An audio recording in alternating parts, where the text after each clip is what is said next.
cherchez une école de référence pour une double formation universitaire et professionnelle de qualité? Voici l'opportunité à ne pas rater. L'École supérieure d'administration, d'économie, de journalisme et des métiers de l'audiovisuel ESAE vous offre des programmes d'enseignement en licence et en master orientés vers l'emploi qui font d'elle une référence à travers les filières de l'administration générale et territoriale, l'administration du travail et de la sécurité sociale, droit, diplomatie et relations internationales, administration hospitalière, universitaire et intendance, journalisme et métiers de l'audiovisuel et toutes les filières des sciences de gestion. Une seule adresse, www.esae.bj.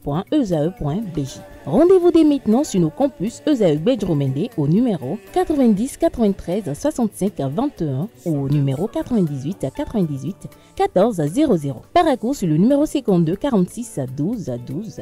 Aboumé-Calavi au numéro 52 88 44 44. Akpakpa au numéro 52 88 33 33. ESAE, l'excellence a un nom. L'invité matinal de ce matin, ce Free Matin, David Kofi Aza, bonjour. Bonjour. Merci d'être là ce matin. Je rappelle que vous êtes prêtre de phare, président du CONASEB, le Conseil national des cultes endogènes, également le grand maître de l'authentique universel hors de la Reine-Mère. Merci d'être là tous les mercredis. Merci pour cet engagement pris. Atifa Lafa, bonjour à nouveau. Bonjour à nouveau. Merci d'être resté avec moi pour conduire cet entretien. Ce matin, on échange autour des esprits sexuels et des emprises invisibles. Comment les identifier et s'en libérer? C'est exact, vous le dites si bien. Hein. Bonjour à vous, professeur. Bonjour. Alors, on parle des esprits sexuels. Déjà, qu'appelle-t-on esprit sexuel? Déjà, vous savez que dans notre macrocosme, tout vit et tout vibre. Et cette vieille vibration, en toute chose, a donné naissance à des énergies. On peut les appeler esprits si on veut, hein, mais nous les causons comme des énergies dans tous les domaines de la vie. Que ce soit en musique, que ce soit en littérature, que ce soit en pharmacopée, que ce soit dans la culture, que ce soit dans la tradition, et ainsi de suite, chaque pan de notre vie est régi par des énergies données. Donc c'est la même chose que le pan sexuel.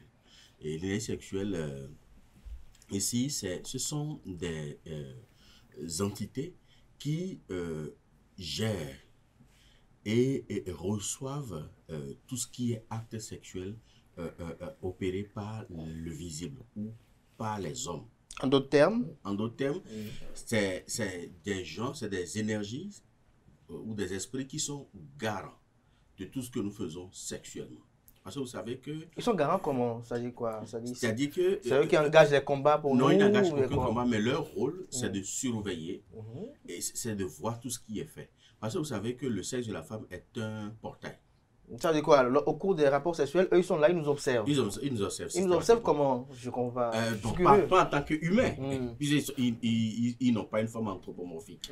Voilà. Donc, ce sont des entités qui reçoivent tout ce qui est fait, mais de façon délibérée, parce que vous savez que la sexualité, c'est l'une des libertés fondamentales que la nature nous accorde. Donc, de façon délibérée, ils n'interfèrent pas dans vos affaires. Mais eux, ils sont là pour observer. Ils observent. Ils observent. Tout ce que vous Donc, faites. chaque fois qu'il y a un rapport sexuel, que ce soit sous la douche, dans les toilettes, n'importe où, eux sont là rien que pour observer. Rien que pour observer. Ah, ça, c'est une belle mission, là. Ils sont là rien que pour observer. Au fait, ils sont régis par Vénus. C'est pour ça qu'on dit sacrifier aux Vénus, ça veut dire faire l'amour. Ils sont régis par Vénus. Et pour eux, l'acte sexuel est beaucoup plus qu'un simple acte de plaisir. C'est-à-dire que d'abord c'est un pacte, c'est un engagement, c'est une ouverture sur le portail cosmique parce que à partir du sexe de la femme, on peut remonter au macrocosme. C'est également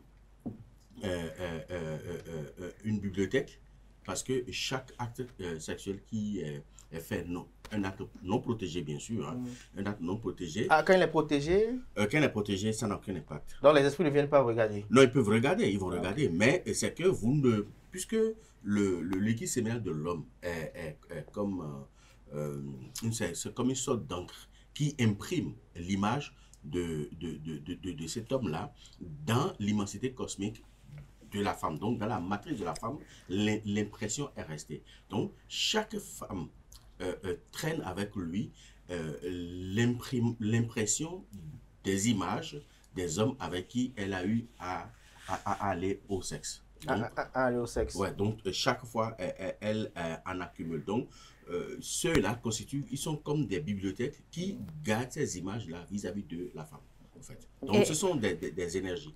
Alors, on parle d'esprit ou d'énergie sexuelle. Que désigne-t-on alors par emprise invisible?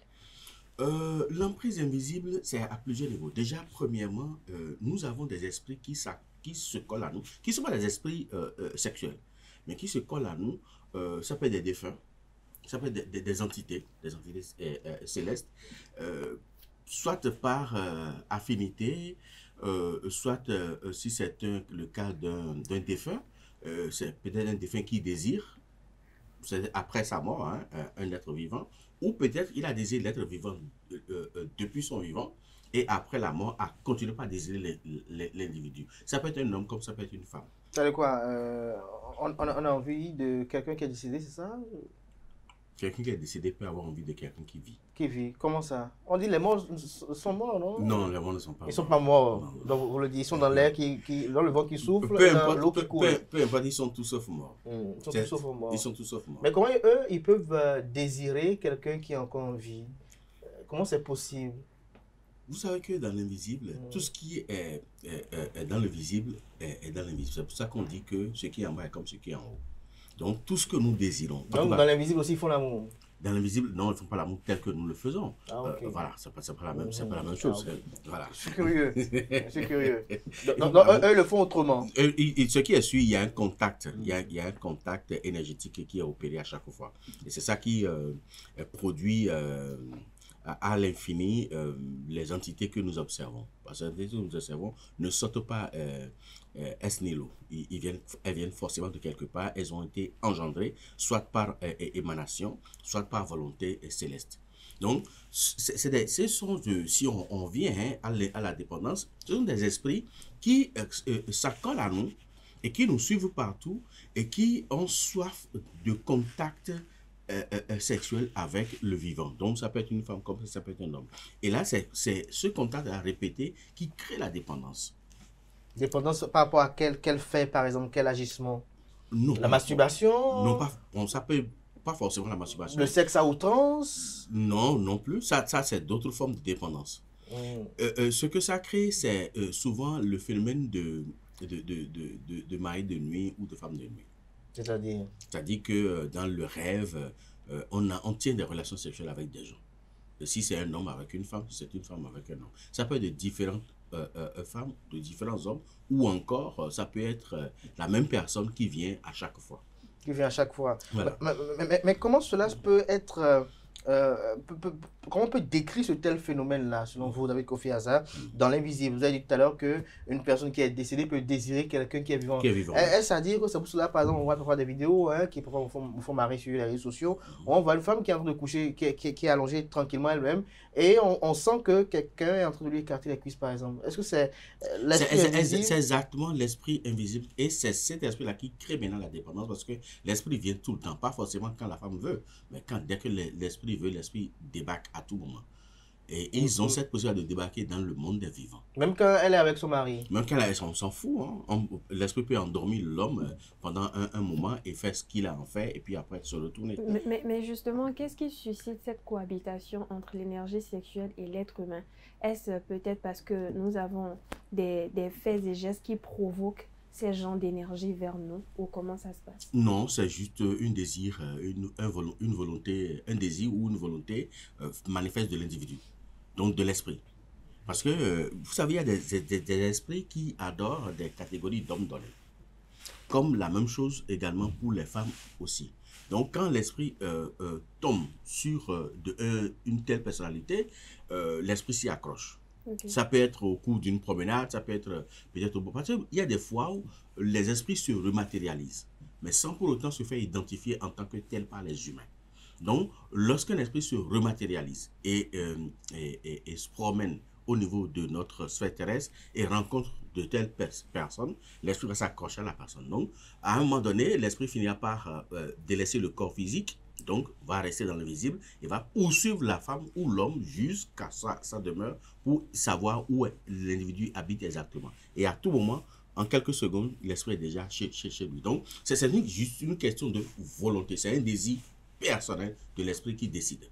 David Kofi Azar, on parle d'esprit sexuel et d'emprise invisible, mais comme fait et geste souvent, qu'est-ce qui, selon vous, peut expliquer le fait que quelqu'un ait une envie constante de se masturber, ou bien une femme, après même un rapport sexuel avec un homme, a envie de de se toucher. Qu'est-ce qui pourrait expliquer le fait qu'un homme soit très porté vers le sexe et vice-versa aussi, une femme très portée vers le sexe? C'est-à-dire, par exemple, qu'elle elle doit au moins toucher au sexe peut-être 10 fois la semaine, par exemple.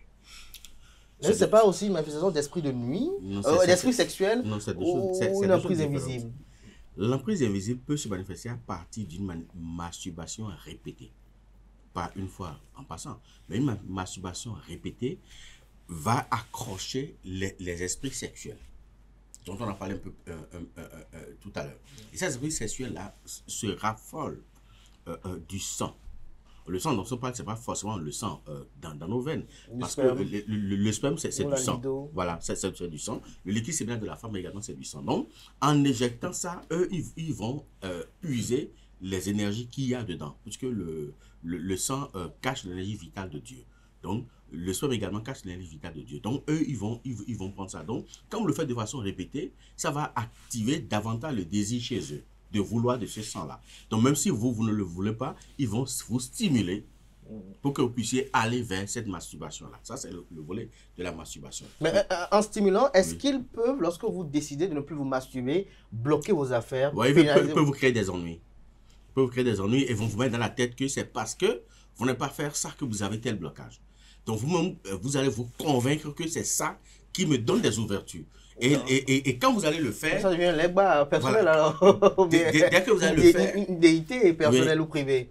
Non, c'est que dès que vous allez le faire, eux, ils vont essayer de créer une opportunité rapidement les minutes qui suivent ou les heures qui suivent pour vous faire croire, en fait. C'est que toutes les conditions sont réunies pour que vous-même vous soyez convaincus que ça vous donne quelque chose. Si vous ne le faites pas, ça vous bloque quelque chose. Mais ça le fait ou pas?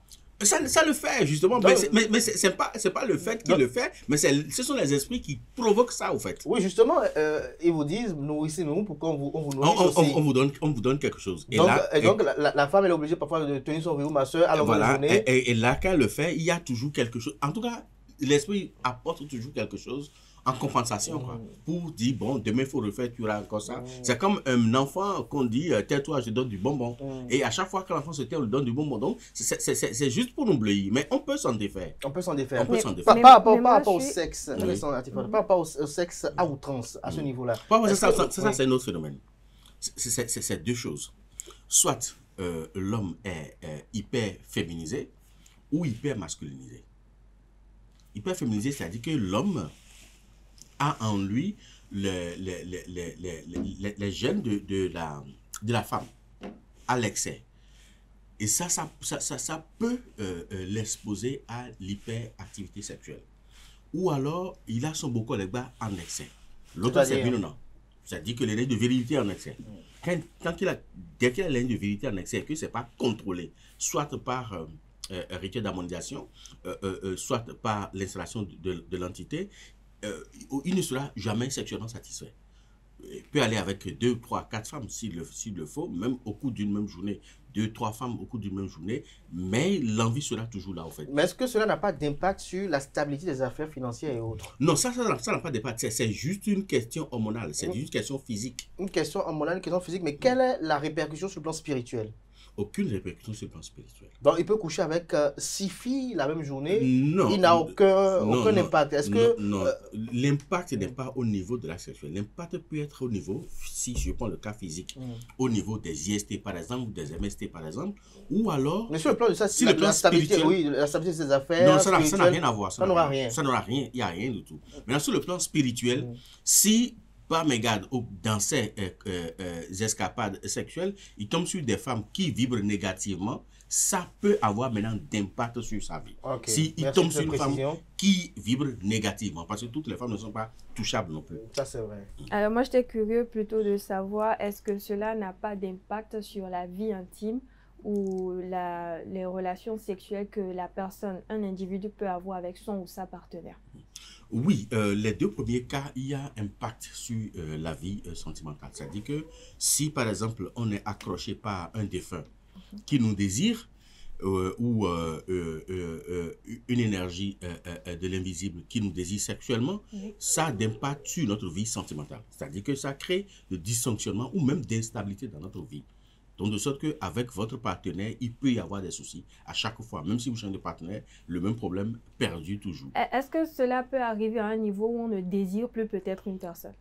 Non, cela va amener peut-être la séparation sans qu'on ne s'en rende compte, qu'on ne soit vraiment amené à expliquer ce qui est la véritable cause de la séparation. Ce n'est pas parce qu'on ne désire pas forcément, mais c'est qu'on ne veut plus de la relation, mais on ne sait pas pourquoi on ne veut plus de la relation. Mais après, on regrette, on peut même chercher à tenter une réconciliation, mais c'est que ça ne porte toujours pas. Alors pour les femmes qui se masturbent, par exemple, à outrance, et qui en sont dépendantes même, même malgré l'acte sexuel, qu'elles en sont dépendantes, est-ce que l'invite aux esprits sexuels et à l'emprise invisible est la cause parfois de la non-trouvaille de relations sérieuses? C'est deux choses différentes. Une femme qui est accro à la masturbation, c'est pas évident. Une femme ou un homme, hein? Parce qu'il y a aussi des hommes qui sont. Si les hommes parlent de la haut cours, je ne sais pas si vous lisez ça parfois sur les réseaux. Je ne sais pas. Oui, une femme, un homme qui est habitué à la masturbation ne peut plus être satisfait, ou il est difficile qu'un homme ou une autre femme puisse le satisfaire cette personne-là. Pourquoi? C'est-à-dire qu'une femme qui est habituée à la masturbation, ses doigts ou son vibromasseur, même les sextoys et tout ça là, un homme ne peut plus la satisfaire à 100%. Ça va être très compliqué. Parce que même après l'acte, elle sera amenée à faire ça pour véritablement se retrouver. C'est la même chose chez l'homme. Se soulager. Voilà. Se soulager. Donc c'est la même chose chez l'homme. Si l'homme est très accroché à la masturbation, il sera difficile à une femme. Quoi qu'en soit, même si la femme souffre de nymphomanie, il sera très difficile de satisfaire. Non, ils vont s'affronter sur le terrain de la nymphomanie pour voir qui est plus nymphe que l'autre. Maintenant, dans les autres cas, oui, ça peut être l'emprise. Si c'est maîtrisé, on peut être épanoui sexuellement. Oui, épanoui sexuellement, mais est-ce que ça ne peut pas être la cause? Parce que vous avez dit tout à l'heure que ces esprits-là, parfois, créer des situations. Alors, si l'esprit constate, par exemple, que parce que, je dis une bêtise, Nasrine, par exemple, a trouvé un mari, raison pour laquelle elle laisse tomber la masturbation, est-ce que l'esprit ne peut pas brouiller la relation? Mais évidemment, il faut que l'esprit crée toutes les conditions pour vous ramener à la masturbation. Et donc, il va occasionner l'absence de mari ou l'absence d'épouse, par exemple, de relations stables, en quelque sorte. Voilà. Ce qui fait que il faut, si on tient à s'en débarrasser, il faut lui tenir tête. Dès que vous lui tenez tête et puis vous affrontez, l'esprit au bout du rouleau ne trouve pas sa situation, il jette son dévolu sur une autre femme ou un autre homme et continue son chemin et vous abandonne. Vous dites qu'il faut lui tenir tête, mais si on lui tient tête pendant que cet esprit-là est en train de pourrir les activités, cet esprit-là est en train de créer des situations pour vous. Oui, ça va être forcément pour autant. Puisque l'objectif c'est de pourrir. C'est difficile. Oui, c'est hasard. Non, lorsque vous vous réveillez sans un franc, alors que vous savez que la solution est même à côté, sans un franc aussi. Lorsque vous vous réveillez le matin et que vous avez votre boutique et rien ne marche plus, il faut accepter vous n'avez plus à payer le loyer, vous n'avez plus peut-être à payer les factures, alors que ce dont vous avez besoin, c'est peut-être vos doigts qui vont vous aider peut-être à avoir la situation. Il faut accepter faire les sacrifices. Parce que les esprits nous trompent par rapport à ça. Parce qu'ils savent que les humains sont accrochés au matériel. C'est ça le problème. Donc ils comprennent, ils savent très bien que nous, là, tout ce qu'on désire, c'est le matériel. Et par rapport à ça, on va vous donner ça, mais nous, on va profiter pour avoir ce qu'on veut. Peut-être parce qu'eux n'ont pas besoin du matériel dans l'invisible. Mais eux n'achètent rien. Eux n'ont pas besoin de matériel, mais ils n'achètent rien. Ils ont besoin d'être vitalisés. Ils ont besoin de l'énergie vitale. Voilà, donc nous, on a besoin du matériel, ils ont besoin de la vitalité. Donc, kiff. Non, mais ce truc-là n'est pas très bien. Alors, professeur, comment savoir si l'on est sous l'emprise de ces phénomènes, c'est-à-dire les énergies sexuelles, et quels sont les signes qui permettent de détecter cela? Est-ce que le fait simplement d'aimer utiliser peut-être des sextoys, d'être accro à la masturbation suffit pour dire par exemple qu'on est influencé par ces genres d'esprit? Pas tout à fait, mais c'est quand on n'arrive plus à s'en défaire, quand ça devient une obsession. Une addiction. Oui. Quand c'est une addiction, il faut commencer par avoir peur. Il faut commencer par comprendre que il y a quelqu'un là qui il y a quelque chose en bas qui oblige à le faire. Ou même le seul fait d'être tranquille. Et en quelques secondes, le déclic vient et que vous êtes... le désir irrésistible. Irrésistible, que la chose vous pousse forcément à les faire une fois, deux fois, trois fois. Il faut commencer par se poser des questions pour dire il y a quelque chose. Mais si il y a des fois où peut-être le mari n'est pas à côté... Très efficace. Bon, il peut ne pas être efficace, mais s'il est là, c'est dire quelque chose, la femme peut s'en contenter. Mais si peut-être il est en voyage ou il est en mission de plusieurs semaines et tout ça, la femme, de temps en temps, peut en avoir recours. C'est normal. C'est-à-dire que ce n'est pas indispensable. Donc, elle peut s'en passer pendant 1 mois, 2 mois, et c'est quand vraiment l'envie est irrésistible qu'elle va vers là. Mais si c'est récurrent, que c'est presque tous les jours ou chaque semaine, il faut qu'on se pose des questions. David Kofi Aza, est-ce que la femme, une digression positive bien évidemment pour nos amis internautes, est-ce que la femme qui complète l'acte sexuel de son mari avec la masturbation, est-ce qu'elle le trompe? Non, je ne pense pas. Ah bon? Non.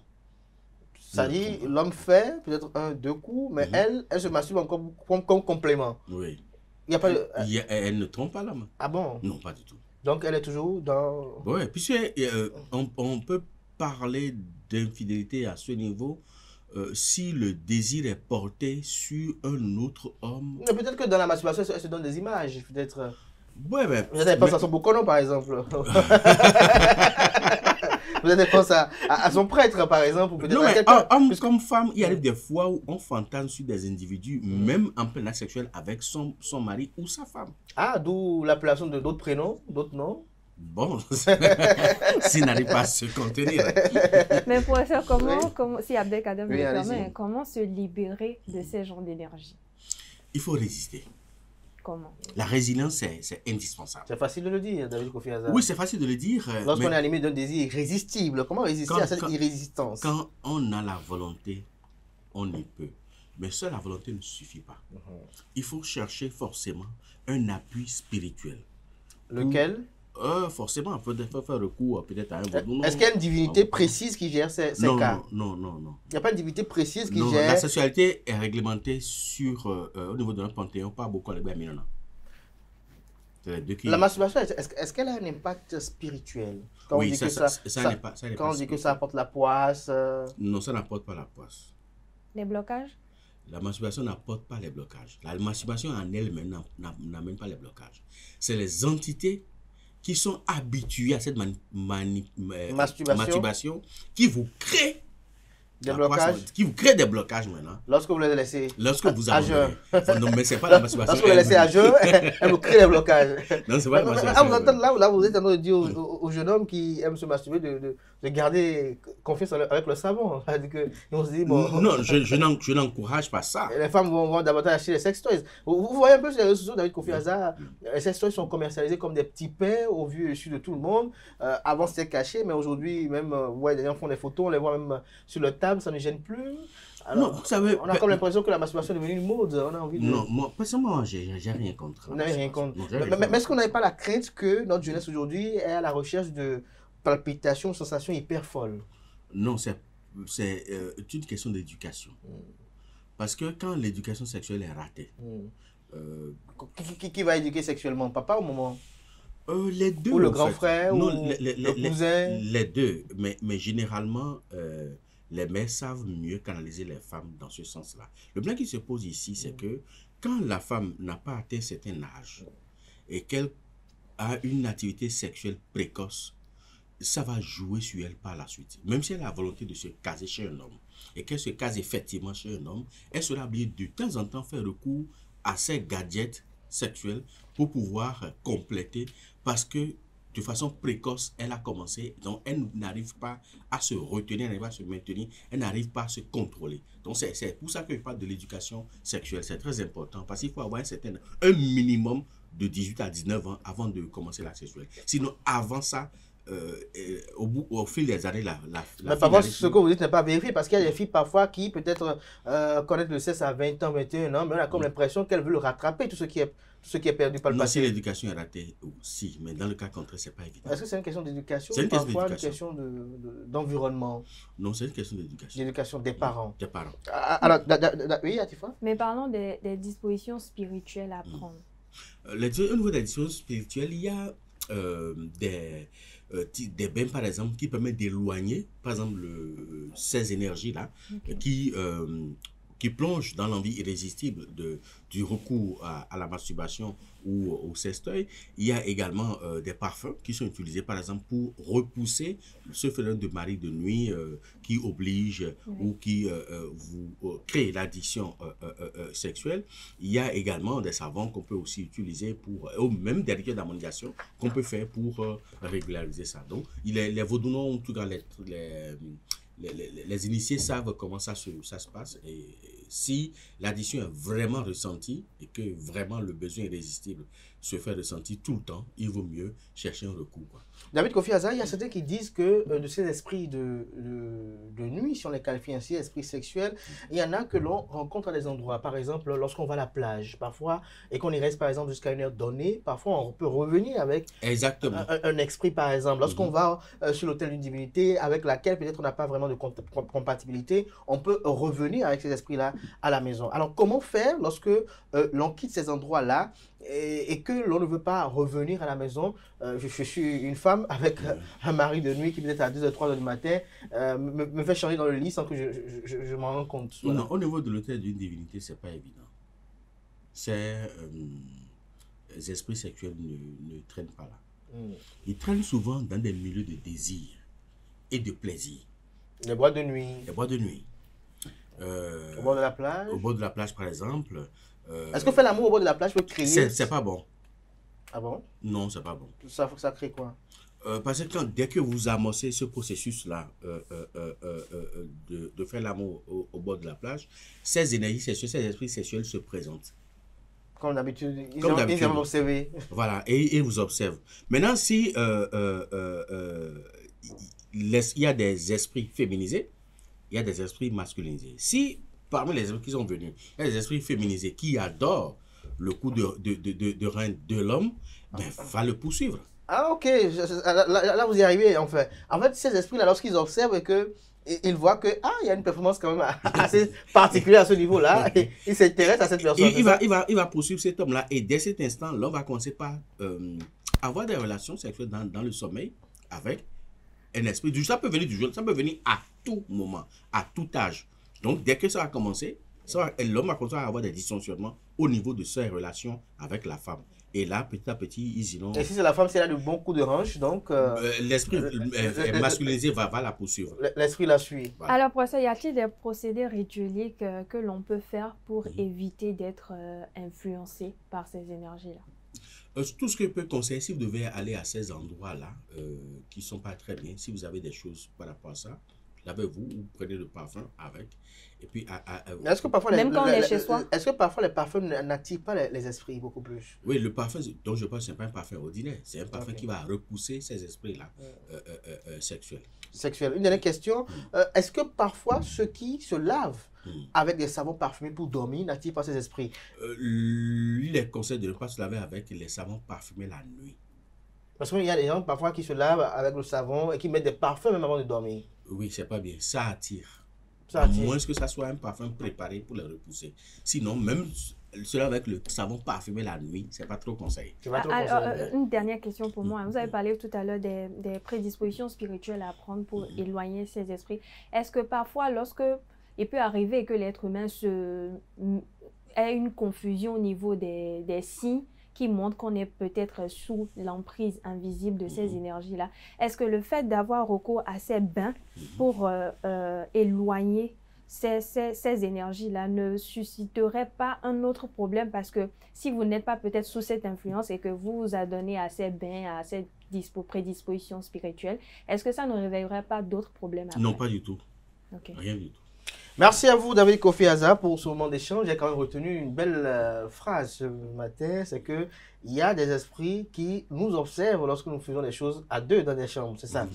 Merci à vous, David Kofi Aza, pour ces explications, un thème très enrichissant qu'on va peut-être y revenir les fois à venir. Merci à vous, Atifa, à la fois d'avoir répondu avec moi sur cet entretien. Chers amis internautes, c'est la fin de Free Matin ce matin. Je rappelle que David Kofi Aza est prêtre de Fa, président du CONASEB, Conseil national des cultes endogènes. Il est également écrivain littéraire. Il a pondu une vingtaine d'œuvres littéraires sur le Fa et le Vaudou et également la spiritualité. Il est également le grand maître de l'authentique universel ordre de la Reine-Mère. Merci pour l'attention. Portez-vous bien. Belle suite de programme sur ESAE TV. On se retrouve demain avec le même plaisir, par la grâce et la volonté divine, sans occulter celle des hommes.